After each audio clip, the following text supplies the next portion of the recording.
Welcome to Linda's Corner. My name is Linda Bjork, and today we're going to be talking about being fabulous after 40. It is possible to rethink and redesign your life after 40 in love, relationships, and career. I'm excited to welcome special guest Michelle Johnson. Michelle is an attorney, podcast host, and female empowerment speaker for high-achieving, educated, successful women near or over 40 years old. And I will include a link to her website, happilyeverafter40.com, in the description. Michelle, thank you so much for joining with me today. Thank you for having me. I'm so excited to be here. Oh, I am too. This is going to be such a fun topic. So you have a successful career and a wonderful, loving relationship, but that wasn't always the case.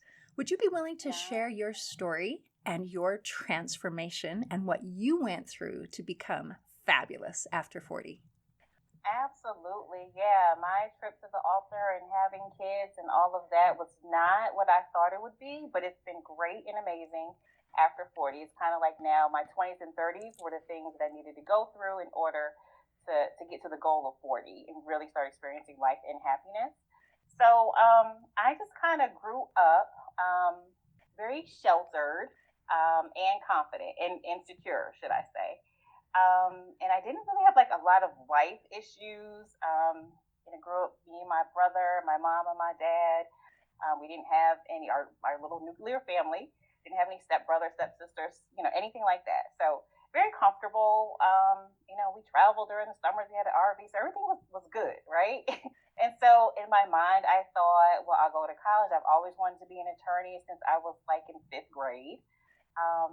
And I thought, I'd go to college and I would meet a husband and I'd have kids and I'd be living happily ever after. And I thought it was going to happen in my 20s. I just knew I was going to marry like an NBA player, someone who's really tall. Why not? So, yes, I went to college, ended up not finding that husband that I thought I would, and kind of went on, and I was on that parent plan. So I was about 23 years old, right? So I didn't pay for my own insurance or anything like that. But like I said, I was wanting to go to law school. My parents paid for me to go to undergrad, did that, but they were like, you want to go to law school, you're on your own. And I was like, fine, no problem. I'll just take out student loans and I'll go to college. I'll go to law school, which was, it was a lot. Student loans is definitely an issue. This is a whole nother topic, but I took like $40,000 my first year. And then after that first year, I was like, oh, I can't do this. I can't sustain this.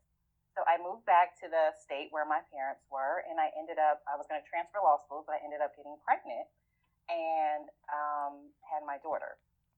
Now, this was the first mind-blowing thing that ever happened to me because I was a single parent basically from birth. So life got really real, and it threw a lot of things my way. After my daughter was born, when she was about 5 weeks old, I started law school again, and I was working at a law firm at the time. So she was like 6 weeks old, I started working back at a law firm. But it was a complete blur, just trying to balance everything. I was determined to not having a baby and being a single parent determine my future and not let it hold me back. But it was a blur as well. So after that first year, I was exhausted. And I was like, one of these has to go, either school or the job. And I let the job go since that's not what I wanted to do for the rest of my life. And I packed me and my daughter. We relocated to Louisiana and finished law school there. But during that time, I always thought, but again, okay, in law school, I'll find my husband again. And, this won't be so hard. This won't be so bad. And, I have to go back a little bit. I always thought that like I was a good catch in my 20s, even before I had my daughter and so to speak afterwards. And people would always ask me like, hey, like, why are you single? And I'm like, they're like, you're attractive, you're funny, you're smart. Like, why are you single? And I was like, yeah, why am I single? So I thought I had it all together. And then I thought, this is a weird way of thinking. I don't think this now, but I thought, well, maybe I'm just too perfect. And so crazy things, when I had my daughter, I was like, oh, well, this makes me not perfect anymore. And then I'll be more of a catch. So like, that's the way that my mind thought at the time. Oh, interesting. Yeah, so it wasn't until I was about 28 I went through an epiphany as to why I wasn't connecting in relationships. Like I never had a problem meeting men or going out on dates and that kind of thing, but there was definitely a connect something that was missing, right? And so I had an epiphany as to why I was that way. I went through this epiphany, and probably like within a year, I was in a relationship. So by then, I became an attorney. I passed the bar. I'm back in Georgia. Um, and I got in a relationship, a 10-year relationship. So I feel like, oh, I went through this epiphany. Oh, now I know how to be in relationships. Yeah. Well, when you pick the wrong person to be Oh, in that shoot. relationship with, it was like, oh, okay. Like now I know, okay, I know what's wrong, right? But I didn't finish going through a transformation, the transformation that I tell other women about now. It's like a 5-step process, but I went through like the first 2 steps and thought I was good and got in this relationship that ended up being very toxic for me. I dealt with a lot of things, and this is very prevalent in a lot of women that I know. It's prevalent in a lot of professional women who are doing amazing in their careers. They end up being in toxic relationships, Why would and I that dealt with be? things. I'm sorry. I'm sorry. Why would that be? Why would awesome, wonderful women attract toxic relationships? So one of the things I've been reading about and I've studied it. Toxic men are attracted to successful women. The mentality being, oh, well, she has taken care of everything. She doesn't really need me to help her like attain things. She doesn't need me for money. She doesn't need me for, to get a house, to grow, and they need to be taken care of. So, usually they're very Ah, charming men, and they can just talk the pants off you, right? Literally. um, and and another thing is because when you're successful, you're used to getting what you want. You're used to taking a problem from work or in your profession, and you've developed this thick skin, and you're like, well, I can conquer this. I can overcome this. Like as a woman, you have to overcome so many barriers. So you see it as another challenge and something that you can take from being a dud to like a stud, should I say? um, and then it's really hard to give up. Like you feel like if you have not changed this person around, that you have failed, and you're not used to failing as a ah. professional person or a professional woman. So, in a way, were you looking for someone that you could make better and fix, kind of a thing, rather than someone who was already awesome? I didn't know I was doing that, but I think it was kind of like, okay, well, I'm kind of like established in my career now. Um, and the man that I met, the person I was in a relationship with, like he was not where he should have been, financially or career wise or anything like that. And so, I was like, well, let me help you. But it ends up being that you get taken advantage of a lot of times. And so many women are in that situation. And so, I talk about the importance of coming together with someone who already has a lot of the same things that you have, especially at 40, because there's no excuse really at 40 to not be, in a significant place financially, in your life and career wise. So that relationship, again, it took a toll on me. I was making 6 figures, so I wasn't broke, um, but I was depressed and I was stressed because I was dealing with a lot of things I never would have thought that I would have dealt with, and kept on going back. And I used my daughter as an excuse to be in that relationship. Um, I didn't feel like there was a threat of my daughter being around him. He also had 3 kids of his own that was, they were around the same age as her. But in that relationship, there was a constant breakup, getting together, breaking up, getting back together. Oh, And now that she's 18, almost 19, I see the detrimental effects that that relationship had on her, got it. going through counseling and therapy. So, I like to talk to women about, who they bring into their lives, who they bring around their children, because it definitely impacts them, whether you see it or not.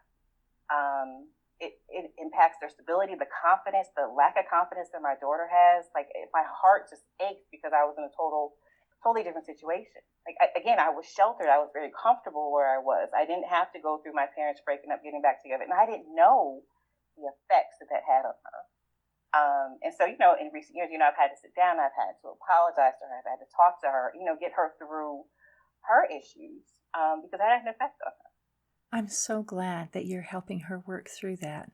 And she'll be okay if she has a good support system. And it sounds like you're providing that through yourself and through the counseling.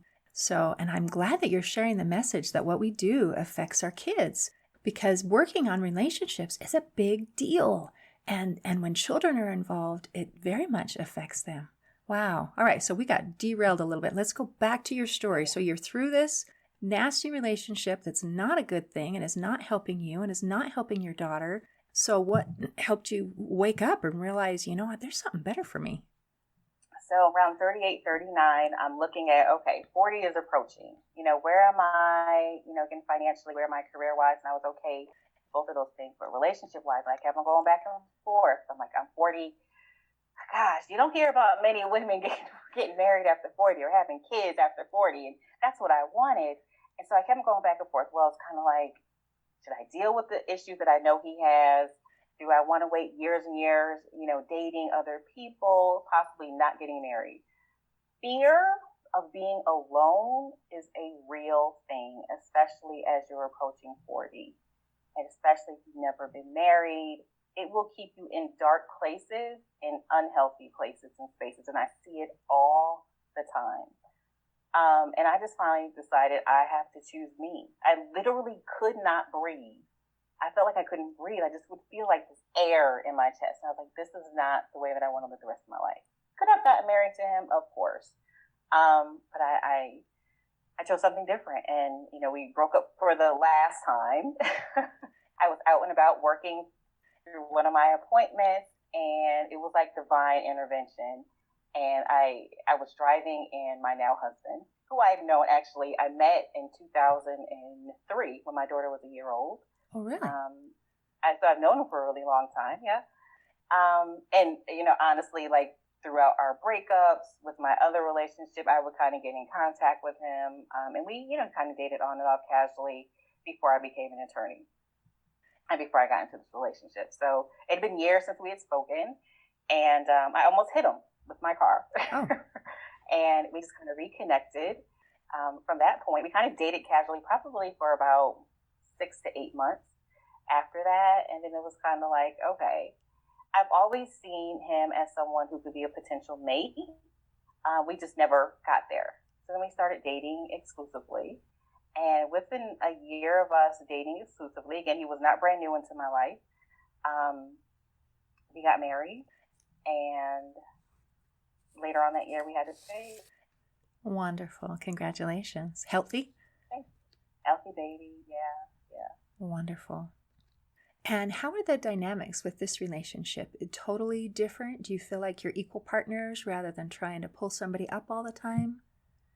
Absolutely. In my previous relationship, financially, there was not the financial contribution. I was like paying for everything. I mean, I could, but I didn't want to. And that was like a constant battle. This one, again, it is more of a partnership. So everything was not on me. And that was great. Not having that burden on me. But my husband now, like, again, I feel free. I feel like I can breathe. And I legitimately like him and love him. Some people have like one or the other, right? In relationships, either they like him, but they don't really love him, or they love him, but sometimes that like is a little off. I would like and love my husband as well. Not to say that we're perfect or he's perfect, or I'm perfect or what have you, but yeah, he has opened my mind to so many different things. So as well, talk a little bit more. Now I have because of him, literally and figuratively, I have a pregnancy after 40 community. If it weren't for him, I wouldn't be here with the pregnancy after 40 community. And when I got pregnant with my son, I scoured the internet like most women do about being pregnant at 40. And it was so depressing, and so daunting. The statistics, the numbers of, one being able to conceive a baby after 40. If you do conceive, the chances of having a healthy baby. So I was just like terrified, like so many women are at that age, having babies or wanting to have children. And so like during that pregnancy, I was kind of doing like little blogs, like little articles, but I didn't publish them anywhere because I was just terrified that maybe, something was going to happen to my son, and he not be here. So I tell people literally a week after my son was born, I was nursing him in one hand, I had my phone in the other, and I just started this pregnancy after 40 community on Facebook. So that was a few years ago. So now we've got like 7,000 members of women all over the world. So the thing is with my husband, he was just kind of like, as I was going through this process during the pregnancy, he was like, oh, you should write about that. And I'm like, hey, like, why are you telling me to write? Like, and then when we had an issue with my son, he's like, you should write about that. Like, I didn't really know like what his mindset was, but my husband is an engineer. He's a computer engineer, and he does a lot of things like digitally and on the computer. So there's like, you may know, like this method to like having the right words so you can come up in Google searches, and like it's a whole industry, right? Right. And so like that's what he was like doing. He's like, you should write this. Like he's like giving numbers and figures what I should write about and all that. So he's telling you all these things to write about and giving ideas and suggestions, and you're working together as a team, and you've really found a niche, something that needed to be talked about. Because if you were able to gain that many followers that quickly, there obviously are a lot of people in the same boat who are searching and finding all this depressing, discouraging information, and they need somebody to give them some hope that this is a positive, wonderful, happy, exciting thing, and it's going to be okay. So well done. Thank you for helping and reaching out. I'm glad that you were writing as it was going along, even though it wasn't maybe time to publish yet, and now it is. It is time to publish. Yeah. So here's the funny thing. So like I have all these articles, right? And so he's got the website, he's designing it, he's putting things together, and I have my articles. And then he writes an article, right, about, I don't know, like the statistics of being pregnant, the pros and cons of being pregnant. And I'm like, how are you going to write an art? Like, you've never been pregnant before in your life. Because he was very strategic in the words that he used, because he had done the research. And so we have the website, put out all my articles, put out his article. And like the first one that ranks is like his article. So I was a little jealous. I was like, hey, I've been doing all this, but it was just interesting. Like we've come together that way, because now he goes like into my article now, and he like changes the words so we can pull up so we can, be found in search results and all that. It was way too technical for me, but that's how we have come together in this joint venture. Like it wouldn't have even been started, honestly, without him. That's beautiful. What a wonderful support system you have, that he is literally working with you on this project. That's incredible. And like you say, he wasn't the one actually carrying the child, but he can certainly do the research, and he can certainly support and be there for you. That's awesome. Wow. Well, I'm delighted. I'm delighted for your successes on every level. So I would love, you said that you had a 5-step thing, and I know that there's something about a heart transformation program. Can you share with us what that is? So what I talk about is like a transformation. So I went through a transformation when I was telling you earlier. I went through like the first 2 steps and not all the way. So the first step now is, you kind of ascertain, are you hurt or do you need healing right now? Because does that mean, do you need counseling? Do you need coaching? Like that's the first thing you need to acknowledge, like what's going on in your life that is kind of affecting your dating life, even your professional life. So that's H. We ask, are you hurt or do you need healing? And then you make that determination and go from there. Second step is explore. So we kind of explore why you are the way you are in relationships. So for me, I was saying earlier, I had an epiphany, and I realized why I was not connecting with men in my 20s and all of that. And it came from, my upbringing. And I can go ahead and talk about that. But when I was in high school, my father would take me to school. And in those conversations, I'm a teenager. I'm just kind of like, I'm hearing lectures, he's kind of like, well, men are analytical and they're logical. Women are emotional. There's nothing wrong with that, but that's just the way it is. And so the way that he said it made me feel like being emotional was a bad thing. Oh, I see. So, yeah, and so we are men and women for a reason.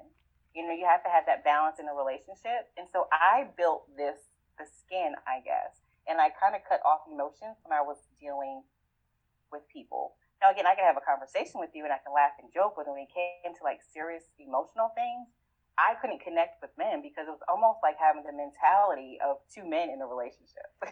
Right. And so things didn't work. And so that's not going to be everyone's story, but that was my story. And when I realized that through that epiphany in my late 20s, I started crying like a baby. Like I was crying all the time. Because now you gave yourself permission to. Maybe there were a few tears built up that needed to come out. Yeah, because I was not a crier at all. And so I kind of let that go. So I say, it's really important to explore why you are the way you are in relationships. So I feel like if you're 40 and you've been dating and you've wanted marriage and you haven't had it by 40, you really need to look at you. It's not always other people. It doesn't mean anything's wrong with you. It just means that there's a hurdle or something that you need to overcome. And maybe you need a coach or therapy and deal with that there. A is ATAR. A is for attract. So you have to learn how to attract men and emotionally connect with them. So you really have to learn about emotional intelligence because that's what attracts men ultimately. It doesn't matter how much money you make if you're a CEO. Men don't really care about that. When it comes to finding a mate or finding a woman, you need to be able to connect with them and attract men. You need to be able to attract high quality men instead of dealing with these toxic men that we're so used to dealing with. And it's okay to let that go. R is kind of resist the temptation. Like for me, it's kind of like, oh, okay, you realize all this. Now you have all this wealth of information. You learn how to attract men. You've gone through your process. And then you meet this guy and you're like, you want to put all of that into him. You're like, yes, I got it. And so we tell you to resist the temptation of kind of like settling with that first person you meet. Because you're so excited. You're like, yeah, now I know so much better. Or resist that temptation. Women like get in relationships like in week 2. And, write down what their name looks like with his last name. Oh, wow. They're just kind of like, calm down. Moving forward. Yeah. And again, when you're 40 or over, let's say you want children. You're like, my biological clock is ticking. Like, I need to make this happen now. And so it's really hard. It's easier. It's harder than it sounds is to resist that temptation to kind of like settle with that person. And T is just kind of like, take your time. Take your time, date around, date different men, and don't become exclusive until you've put some time into different men. So that's kind of the transformation process that we talk about. Wonderful.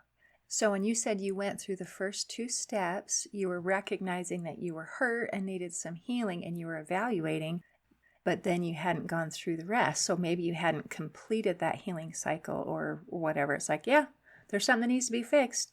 But moving on, I don't know. What you tell me, how did that work? Right. So after my thing was I explored my past at that point, and I was like, okay, cool. I need to cry. Like I need to be more emotionally connected to men. And so I took that and I was like, okay, so the guy that seemed like it would be a good match, I put all that into him. And one, I didn't learn to attract a quality man because he was not at a place where that was at the same level as me. So I had to do things. I did things that I normally wouldn't have done. So that's where I say I kind of like I stopped at step 2. I didn't, learn how to attract a quality man. And I definitely did not resist the temptation to settle with the first person that I met. So I, kind of stopped. It was kind of premature. So I think we get very, very impatient when, as we get older as women. We just want things. And I think there are certain expectations that we have in our mind. By 20, I'm going to look like this. My life is going to look like this. By 30, things are going to look like this. By 40, things are going to look like this. There's something about that decade where we feel like, okay, by this, certain things are going to happen. And when they don't, and we have those unmet expectations, it can create a lot of dissatisfaction and frustration. So I really appreciate that you're addressing this topic, because I know I have friends who are over 40 and single and would really love to not be that. So this is good stuff. So you talk about specifically professional women, and why do you think so many professional women are stay single for so long? Again, I think the attitude and the skin that you have to build up in corporate America or out there professionally that has taken you to a high level. Like, you take that same attitude, we call it a boss attitude, and you try to apply it in a relationship, and it doesn't work. It's more like you're trying to take control of the relationship, as you do in your professional life, and you can't do it. And it's really hard to find that balance of, okay, well, when should I not be assertive? When should I be assertive? And so those are the things we have to kind of take examples from women in their personal situations. Like, hey, sometimes you have to let a man be a man. And the man that you really wants to take care of you, wants to be able to provide for you, emotionally and financially. And so if you've already taken that financial part from them, it's really hard for a lot of women to meet men, if they're professional and successful, at the same financial level as them. And so that becomes an issue, and it becomes an insecurity with a lot of men. But if you know how to emotionally connect with them, it won't matter. And if you learn how to, I guess, get involved with, again, a quality man on the same level, you won't have the financial issue as well. Wow, that's fascinating. What you described very much matches your story about being the boss, and you picked someone that you could kind of be the boss of, who needed to come to you. That's interesting. Good. Well done. Way to, and kind of analyze and figure stuff out. That's a big deal. Now, you also talk about career changes. So you have big changes, you have baby changes and relationship changes, and you talk about allowing people or encouraging people to even change careers or change or do something different at 40. So can you tell us a little bit about that? Sure. So usually when you're at 40, you're at a place professionally where you're probably secure. But you may not be doing the thing that you want to do for the rest of your life or until retirement. And I give women the decision to say, it's okay. So I'm an attorney, but it's not what I want to do necessarily for the rest of my life. I enjoy it. I definitely have the flexibility to do what I want to do as an attorney, but I have other things that I want to do as well. Like, I want to do more writing. I'm in the process of writing, a couple books. And, we have the pregnancy after 40 community where, I'm starting to speak, and the whole being an empowerment speaker, doing that as well. So it's okay to have your profession, but it's also okay to change it as well if you don't have a passion to do that. Like, I love the pregnancy after 40 world. I love being able to bring a wealth of information, but it's also business, where we generate income from it, with the podcast and, again, speaking and all of that. So a lot of people get scared at 40. They're like, I can't start over. And it's not a matter of starting over. It's a matter of doing something different. And, people kind of just, they stay stuck, and they're there for another 5 years and there for another 10 years. And they're just unhappy going to work every day, doing something that they don't want to do. So I give women permission to change that, to follow their dream and to follow their passion. That's the word I was thinking of. It seems if I could sum up all of your message in one word, it would be permission. You have given yourself permission to change and to do something different. And because you have had that strength to change and to give that example, it gives other people permission to change and to do something different. And a lot of people, that's all they need. They just need someone to say, it's okay. I can change my career. I can change my relationship. I can choose to be happy. I can do the things I want to do. Isn't that interesting? So that is very empowering. Empowerment But that's through not permission. to say you go to your job and quit today. We're not saying that. Yeah, that would probably not be good advice. But again, to go through your process and just realize, evaluate, am I happy here? Yeah. Is this where I want to be? Oh, beautiful. Well, you have given me a lot to think about. And I thank you. And I thank you for your example. What a wonderful, powerful example of allowing yourself to change and to be happy. And I'm so happy for all the awesome things you have accomplished. And all the wonderful things to come. Absolutely. Absolutely. It's been an amazing journey. And I can say that I am truly happy. And I love getting up every morning. I didn't mention I have 2 kids over 40, but they keep me busy. And I definitely have a different perspective on raising children and quality time and all that, things that I couldn't do as much with my daughter. So I appreciate family and family time and being able to balance everything, work, relationships, kids, all of that. It's exciting.